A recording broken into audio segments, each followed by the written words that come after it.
Hello students, हम लोग IIT JEE 2019 का जो है जनवरी सेशन का पेपर कर रहे हैं, जो कि 11 जनवरी मॉर्निंग में आया था। उस पेपर को कर रहे हैं। इससे पहले हम लोग 10 जनवरी और 9 जनवरी का पेपर्स कर चुके हैं। तो आज जो है हम लोग 11 जनवरी 2019 का मॉर्निंग सेशन में आया हुआ पेपर कर रहे हैं, जिसमें 1 से लेकर के 24 तक का जो क्वेश्चन है वो प्रीवियस क्लासेस में कर चुके हैं। आज क्वेश्चन नंबर 25 से हम लोग शुरू कर रहे हैं। तो क्वेश्चन नंबर 25 है, the resistance of a metre bridge A B of a given figure is 4 ohm. यहाँ पर रेजिस्टेंस दिया गया है मीटर ब्रिज का कितना, 4 ohm, with a coil of EMF 0.5 volt, और उसका ईएमएफ कितना दिया गया है, 0.5 volt.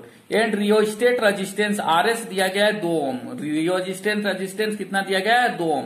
Will null point obtained as the some point J, और नल पॉइंट कहां पर ही मिलता है, जे पे नल पॉइंट मिलता है। When the cell is replaced by another one of EMF E2, अब जो है ना सेल को दूसरा सेल लगा दिया जाता है। The same point is found, same point पाया जाता है जब जो है आरएस का वैल्यू कितना लिया जाता है, 6 ओम। द ईएमएफ E2 इज, तो हमको ईएमएफ E2 निकालना है। तो पहला केस हम लोग देख रहे हैं, तो पोटेंशियल ग्रेडियंट RS है ना, पोटेंशियल ग्रेडियंट RS कितना दिया गया है, 2 ओम दिया गया है।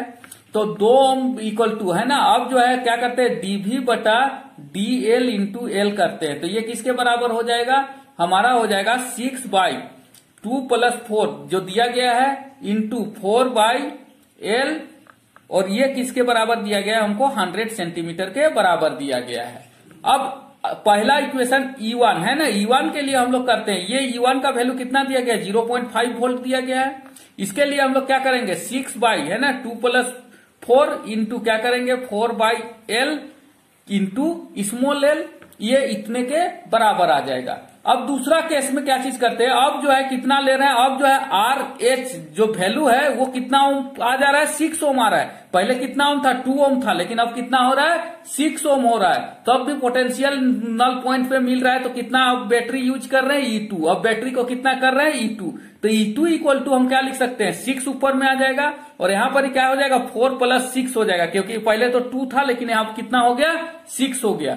इंटू क्या चीज हो जाएगा, 4/L, क्योंकि उसी जगह पे क्या कर रहे हैं हम लोग, नल पॉइंट ले रहे हैं। इंटू ये सब को मल्टीपल कितना हो जाएगा, L, ये पूरा का पूरा मल्टीपल कितना हो जाएगा, L इक्वल टू किसके बराबर हो गया, E2 के बराबर हो गया। ये जो है मेरा इक्वेशन नंबर 2 है, और ये मेरा इक्वेशन नंबर 1 है। जब हम जो है ना दोनों इक्वेशन को डिवाइड करते हैं तो इधर बच जाता है मेरे पास में 0.5 ऊपर में है, और इधर क्या बच जाएगा, E2 बच जाएगा। इक्वल टू ये टोटल टर्म कट करके कितना हो जाएगा, मेरे पास में आ जाएगा 10/6 आ जाएगा, 10/6। यहाँ पर ही जो है ये जो 6 है, तो इधर जो जोड़ते हैं तो ये कितना आ जाता है, 10 आ जाता है, और ऊपर वाला को जोड़ रहे हैं तो कितना आ रहा है, 6 आ रहा है। बाकी सब टर्म मेरा क्या हो जाएगा, कट जाएगा। तो ऊपर में कितना आ जाएगा, 10, और नीचे में कितना आ जाएगा, 6। और यहाँ पर इसे जो है ये कितना आ जाएगा, 5/3। तो यहाँ पर इसे जो है E2 का जो वैल्यू आ जाएगा वो कितना आ जाएगा, 0.5 इंटू 3 किसके बराबर हो जाएगा, 5। तो ये 5 से हम लोग क्या कर सकते हैं, इसको काट सकते हैं, यानी कि क्या हो जाएगा, ये पॉइंट हटाएंगे तो यहाँ 0 आ जाएगा, 5 10 जा 50, और ये पॉइंट हट गया, 5 1 जा 5 इक्वल टू कितना आ जा रहा है, 3/10। यानी कि E2 का जो वैल्यू आ जाएगा कितना आ जा रहा है, 0.3 वोल्ट आ जा रहा है, जो कि यहाँ पर ही करेक्ट ऑप्शन नंबर 3 में दिया गया, इसीलिए इसका करेक्ट ऑप्शन नंबर 3 होगा। Next question number 26, the given graph show variation of distance from the centre of, तो हम लोग को R का जो है ना डिस्टेंस दिखा रहा है, variation with the distance of R from centre, ये R फ्रॉम सेंटर दिखा रहा है। उसके बाद में हमको ऑप्शन दिया गया है, potential of uniformly charge sphere, ये किसका ये दिया गया है, पोटेंशियल ऑफ यूनिफॉर्मली चार्ज का इस तरह का ग्राफ होता है। Potential of uniformly charge spherical shell, ये स्फेरिकल सेल का होता है। Electric field uniformly charge spherical shell, uniformly charge spherical shell का इलेक्ट्रिक फील्ड का ये ग्राफ होता है, या electric field of uniformly charge sphere, या ये जो ग्राफ है ये यूनिफॉर्मली चार्ज स्फेरिकल सेल का है। तो ये जो ग्राफ है ये हम लोग जानते हैं कि जो ये जो है ना मैक्सिमम ये रहता है, कब रहता है, जो E नोट पे जो रहता है वो मैक्सिमम क्या चीज रहता है, पोटेंशियल कब रहता है, E नोट पे। तो ये जो है ना ये वेरिएशन ऑफ डिस्टेंस, तो पोटेंशियल जो है मैक्सिमम कब रहता है, E नोट पे रहता है। किसके लिए रहता है, सेल के लिए, क्या चीज, यूनिफॉर्मली चार्ज स्फेरिकल सेल। और उसके बाद में कैसे घटता है, वो जो है R² के हिसाब से क्या चीज होते जाता है, घटते चला जाता है, यानी कि बहुत जल्दी क्या होता है, डिटोरिएट करता है। इसीलिए जो स्फेरिकल सेल का है ये किधर, इसका जो ग्राफ, ये जो ग्राफ है ये किसके बराबर है, किसका ग्राफ हमको शो कर रहा है, यूनिफॉर्मली चार्ज स्फेरिकल सेल का पोटेंशियल के बारे में हमको बता रहा है। इसीलिए इसका करेक्ट ऑप्शन क्या चीज होगा, ऑप्शन 2 इसका करेक्ट आंसर होगा। Next question, question number 27, 2 equal resistance when connected in series, दो को इक्वल रेजिस्टेंस को सीरीज में कनेक्ट किया जाता है to a battery, consume electric power 60 watt. तो वो कितना पावर कंज्यूम करता है, 60 watt. If these resistance are now connected in parallel, अब दोनों रेजिस्टेंस को पैरेलल में कनेक्ट किया जाता है द सेम बैटरी के साथ में, तो electric power consume will be, तो कितना इलेक्ट्रिक पावर कंज्यूम करेगा। पहला देखिए in series connection, in series connection क्या होगा, सीरीज कनेक्शन अगर दूगो को बैटरी को है ना, दूगो को रेजिस्टेंस को सेम को ये कर दे रहे हैं तो उसका टोटल सीरीज रेजिस्टेंस में कितना हो जाएगा, 2R हो जाएगा उसका इक्विवेलेंट रेजिस्टेंस। तो अब जो है पावर कितना हो जाएगा, पावर बराबर क्या होता है, V स्क्वायर या E स्क्वायर बाई क्या चीज होता है, 2R हो जाएगा। फर्स्ट केस में इसको हम P1 मान लेते हैं, तो ये फर्स्ट केस हो गया। अब जो है दूसरा केस हम लोग P2 निकालते हैं, P2 में के लिए हम लोग क्या चीज निकालते हैं, R2 निकालते हैं। R2 अगर जो है पैरेलल में जोड़ेंगे तो उसका रेजिस्टेंस R इक्विवेलेंट कितना हो जाएगा, R/2 हो जाएगा। तो अब जो है P2 कितना हो जाएगा, P2 बराबर कितना हो जाएगा, E स्क्वायर, सेम बैटरी का सेम ये है, और उसके बाद में क्या चीज होगा, R/2 हो जाएगा। तो ये P2 का वैल्यू आया। अब P1/P2 हमको निकालना है, तो P1/P2 है ना, P1 दिया गया है, P1 कितना दिया गया, 60 वाट दिया गया, P2 निकालना है। तो P1/P2 इक्वल टू किसके बराबर हो जाएगा हमारा, P1 किसके बराबर हो जाएगा, E स्क्वायर बाई 2R, और P2 किसके बराबर है, E स्क्वायर बाई R/2, यानी कि R/2 को करते हैं तो R/2 को ये 2 कहां जाएगा, ऊपर चला आएगा। तो इससे जो है हमारा क्या क्या चीज कट जाएगा, इसको देखते हैं। तो P1 दिया गया 60 वाट, और P2 हमको क्या करना है, निकालना है। E1 बाई क्या चीज हो जाएगा, E स्क्वायर बाई क्या चीज हो जाएगा, 2R, और ये जो है मल्टीप्लाई होकर के ऊपर में क्या चीज जाएगा, R इक्वल टू किसके बराबर आ जाएगा, 2E स्क्वायर। तो ये E स्क्वायर और ये E स्क्वायर कट गया, ये R और ये R क्या चीज हो गया, कट गया। तो यहां पर इसे जो है ना हमको जो है P2 इक्वल टू कितना आ जाएगा, P2 इक्वल टू आ जाएगा हमारा जो है 60 इंटू 4 के बराबर आ जाएगा, जो कि किसके बराबर हो जाएगा, 240 वाट के बराबर हो जाएगा। तो पावर 2 किसके बराबर हो जाएगा, 240 वाट। तो जो कि करेक्ट ऑप्शन नंबर 2 में दिया गया, इसीलिए इसका करेक्ट ऑप्शन नंबर 2 होगा। Next question, question number 28, an object is at a distance of 20 metre from a convex lens of the focal length 0.3 metre.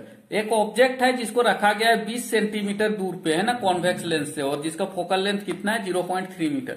The lens from at image of the object, if the object moves away from this lens speed 5 metre per second. अब जो है ना उस object को जो है move कराया जाता है ना, तो मूव कराया जाता है उसको 5 मीटर पर सेकेंड के हिसाब से ऑब्जेक्ट को। The speed of direction of image, तो हमको डायरेक्शन और स्पीड निकालना है किसका, इमेज का। तो यहाँ पर ही दिया गया चारों ऑप्शन, जो कि यहाँ पर ही क्या चीज है, चारों ऑप्शन देख लीजिएगा, उसमें जो करेक्ट होगा हम लोग उसको देखेंगे। तो हम लोग जो है ना, हम लोग लेंस इक्वेशन का यूज करेंगे। लेंस इक्वेशन क्या चीज होता है, 1/v minus 1/u equal to 1/f। तो यहां पर ही जो है 1/v इक्वल टू माइनस क्या चीज हो जाएगा, 1/-20, यानी कि माइनस क्या हो जाएगा, +20 हो जाएगा, इक्वल टू किसके बराबर हो जाएगा, 1/f के बराबर हो जाएगा, जो कि f का भी वैल्यू दिया गया 0.3 दिया गया है। अब जो है यहाँ पर 1/v इक्वल टू कितना के बराबर हो जाएगा, ये इधर चला जाएगा तो कितना हो जाएगा, हम इसको जो है ना क्या लिख सकते हैं, 1/3 को हम ऊपर में करेंगे तो 10/3 हो जाएगा, ये पॉइंट के चलते ये ऊपर 10 चला जाएगा, और इधर क्या चीज हो जाएगा, -1/20। तो जब हम इसको कैलकुलेट करेंगे तो क्या चीज हो जाएगा, इसको जब हम कैलकुलेट करेंगे तो ये आ जाएगा मेरा किसके बराबर आ जाएगा, 200 - 3 बाई कितना हो जाएगा, 60, 1/v। और तो v इक्वल टू कितना आ जाएगा हमारा, 197/60 आ जाएगा, और सॉरी 1/v इक्वल टू, और इसी तरह अगर पलट देंगे तो v इक्वल टू कितना आ जाएगा, 60/197। ये मेरा क्या चीज का वैल्यू आ गया, v का वैल्यू आ गया। अब जो है ना हम इसका ये निकालते हैं मैग्नीफाइंग m इक्वल टू क्या चीज होता है, v/u होता है। तो v का वैल्यू कितना है, 60/197/20। ये इसका जो वैल्यू आएगा यही होगा। अभी जो है ये m का वैल्यू आ गया। अब जो है वेलोसिटी हम लोग जानते हैं, अगर हम लोग वेलोसिटी और जो है इमेज को रखते हैं तो ऑब्जेक्ट का जो ऑब्जेक्ट को वेलोसिटी करते हैं तो इमेज का जो वेलोसिटी होता है वो भागता है VL, V image equal to किसके बराबर होता है m square into V object. V object जितना स्पीड से भागेगा उसी हिसाब से क्या चीज होगा, V इमेज भी क्या चीज भागेगा, लेकिन उसके साथ में एम स्क्वायर क्या होता है, मल्टीप्लाई होता है। तो अब हम इसको पुट करते हैं तो एम का वैल्यू कितना है 60/197 इंटू 20, ये 197 और ये 20 मल्टीप्लाई हो जाएगा और इसका क्या हो जाएगा स्क्वायर और इंटू किसके बराबर हो जाता है, इसको 5 मीटर पर सेकेंड का ऑब्जेक्ट को स्पीड दिया जाता है, ये 5 मीटर पर सेकेंड। तो जब हम लोग इसको कैलकुलेट करेंगे तो 1.16 इंटू 10⁻³ मीटर पर सेकेंड आएगा और ये किस डायरेक्शन में होगा, टुवर्ड द लेंस। जब जो है उस ऑब्जेक्ट को जो है ना हम लोग दूर भगाएंगे तो ये किधर जाएगा, लेंस के सामने की तरफ आएगा। इसीलिए जो इसका करेक्ट ऑप्शन होगा 1.6 इंटू 10⁻³ टुवर्ड द लेंस, ये करेक्ट ऑप्शन नंबर 3 में दिया गया है, जो कि इसका करेक्ट आंसर होगा। Next question number 29। A body of mass 1 kg fall freely, एक बॉडी है वो मास कितना है 1 kg का, वो फ्रीली कर रहा है। The height of from 100 metre on the platform of mass 3 kg, 3 kg के मास से क्या चीज हो रहा है, नीचे आ रहा है। Which the mounted in the spring having spring constant K equal to इतना, वो जो है ना डायरेक्ट कहां पर गिर रहा है, स्प्रिंग पे। द बॉडी स्टिक प्लेटफॉर्म, और वो स्प्रिंग पे जाकर के गिर करके सट जाता है स्प्रिंग में ही। एंड वो स्प्रिंग क्या होता है, कंप्रेस करता है, और वो कितना कंप्रेस करता है, x कंप्रेस करता है, कितना x। Given that G equal to इतना, तो value of the close to, मान लिया जाए कि कोई भी ये स्प्रिंग है, तो ये जो है ना स्प्रिंग पे ये क्या चीज हो रहा है, गिर जा रहा है ना, कोई भी बॉल जो है स्प्रिंग पे गिर रहा है और अब ये स्प्रिंग क्या चीज हो जा रहा है, कंप्रेस्ड हो जा रहा है। और ये यहाँ पर शुरू में जो है इसका डिस्टेंस अगर ये था तो अब कितना डिस्टेंस तक ये नीचे आ रहा है, x डिस्टेंस तक नीचे आ रहा है। तो हमको क्या निकालना है, तो हमको निकालना है compression is found to be x given that value of x। ये जो x जो है वो जो स्प्रिंग है वो कितना नीचे तक आएगा जब वो बॉल गिरेगा, तो हमको क्या करना है, ये निकालना है कि कितना नीचे तक वो स्प्रिंग आएगा। तो हम लोग को पता है ना, मास दिया गया है, तो हम लोग जो है ना वेलोसिटी निकालते हैं। तो यहां पर इसे मान लिया जाए कि ये हाइट कितना से आ रहा है, 100 मीटर से आ रहा है, तो इस समय में शुरू में वेलोसिटी कितना है, u बराबर क्या है 0। तो यहां पर आते आते उसका v कितना हो गया, 100 मीटर तक नीचे आया, तो 100 मीटर तक नीचे आया तो उसका कितना हो जाएगा, वेलोसिटी इस जगह पे आएगा तो वेलोसिटी कितना हो जाएगा, v इक्वल टू क्या चीज हो जाएगा, u माइनस GT। तो u minus GT sorry v square equal to u square minus 2gh। अब जो है u का वैल्यू कितना है 0 है और h का वैल्यू कितना दिया गया है 100 मीटर दिया गया, तो v स्क्वायर इक्वल टू कितना हो जाएगा 2gh के बराबर हो जाएगा। ठीक है, तो ये जो है ये वैल्यू आ जाएगा। और h का वैल्यू कितना दिया गया है, हमको 100 दिया गया, और g का भी वैल्यू 2 इंटू g का वैल्यू 10 और इसका वैल्यू कितना दिया गया है 100 इक्वल टू किसके बराबर हो जाएगा, 2000 के बराबर होगा। तो ये जो है हमारा क्या चीज है, ये वेलोसिटी आया v स्क्वायर इक्वल टू इतना मीटर पर सेकेंड। अब जो है हमको मोमेंटम का चेंज निकालना है। मोमेंटम यहाँ पर शुरू में कितना मोमेंटम था और बाद में यहाँ पर कितना मोमेंटम हो रहा है। अब जो है ये मास जो है इसी पे लटक जा रहा है, तो मोमेंटम जो चेंज था, शुरू में तो मोमेंटम चलो ये था, तो अब जो है चेंज हो जा रहा है। यहाँ पर जब मोमेंटम चेंज हो जा रहा है तो कितना वेलोसिटी हो जा रहा है, तो उतना चेंज हो जाएगा यहां से यहां तक आने में। तो टोटल जो कंप्रेशन में चेंज हो गया। अब जो है मास पहले इसका कितना था 3 और 1 kg का मास इसमें अलग से आ गया। पहले जो है ये स्प्रिंग का मास 3 kg था और इसका 1 kg, यानी कि कितना हो गया, मास कितना हो गया 4 kg। कितना हो गया 4 kg। तो उसका 1 kg वाला को और उसका वेलोसिटी कितना है √2000 है ना, ये v इक्वल टू कितना हो जाएगा √2000 होगा। m into v equal to किसके बराबर हो गया 4 इंटू v। 3 जो है इसका मास और एक जो है वो जो बॉल आया उसका मास, यानी कि दोनों मिलकर के चिपक गया, यानी कि 4v के बराबर हो गया। अब जो है यहां पर इसे जो है v इक्वल टू किसके बराबर आ गया, v इक्वल टू आ गया √2000 बाई किसके बराबर आ गया 4 के बराबर आ गया। अब देखिए इनिशियल कंप्रेशन किसके बराबर है, इनिशियल कंप्रेशन किसके बराबर होगा, हमको जो है जो कंप्रेशन मिलेगा वो जो है ये मिलेगा। तो हमको जो है ना वर्क डन निकालना है, तो वर्क डन इक्वल टू किसके बराबर होगा, तो यहां पर जो work done by the gravity plus work done by the spring equal to किसके बराबर हो जाएगा, ½ mv²। डेल्टा काइनेटिक एनर्जी जो भी यहाँ पर चेंज होगा, ठीक है, यहाँ पर जो काइनेटिक एनर्जी में चेंज हुआ वही होगा। तो अब शुरू में कितना है, ग्रेविटी कितना काम कर रहा है 40 इंटू जी एक्स काम कर रहा है, 40 इंटू एक्स, क्योंकि यहाँ पर ही जो है m प्लस m का वैल्यू कितना लेंगे 4 हो जाएगा, 3 + 1 4, g का वैल्यू कितना है 10 तो, और वो जो है x क्या चीज हो गया, x नीचे आ गया तो ग्रेविटी के द्वारा कितना काम हुआ mgh। उसके बाद में वर्क ऑफ स्प्रिंग कितना होता है 1/2 kx² होता है, तो यहाँ पर kx² लिख देंगे।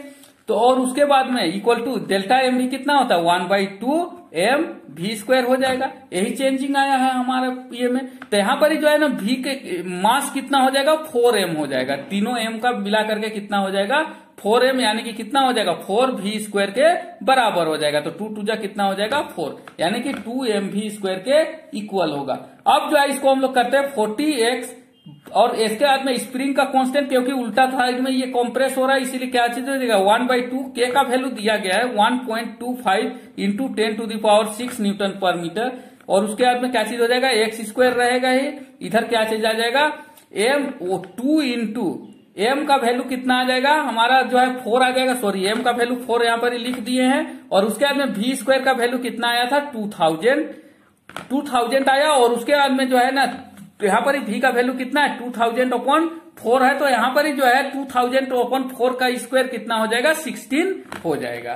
तो ये वैल्यू आ जाएगा। अब जो है हम लोग इसको काट देते हैं तो कितना हो जाएगा 2 8 जा 16, 8 2 जा 4 2 जा 8, 4 5 जा 10 इक्वल टू कितना हो जाएगा 250। यहाँ पर ही 250 और उसके बाद में x² के टर्म में आया और x के टर्म में आया, तो ये सब जो है ना क्वाड्रेटिक इक्वेशन मेरा क्या चीज हो गया बन गया। और इसको जो है ना सॉल्व करेंगे ऑन सॉल्विंग, क्वाड्रेटिक इक्वेशन है थोड़ा सा सॉल्विंग है, और सॉल्विंग भी थोड़ा प्रॉब्लम है क्योंकि डेसिमल वाला सॉल्विंग आएगा, इसीलिए -b + -√b² वाला टर्म को सॉल्व करके हम लोग को करना पड़ेगा। तो उसके बाद में x इक्वल टू कितना आ जाएगा 4 सेंटीमीटर आएगा, जो कि इसका करेक्ट ऑप्शन जो है ऑप्शन नंबर 1 में है, जो कि इसका करेक्ट आंसर होगा।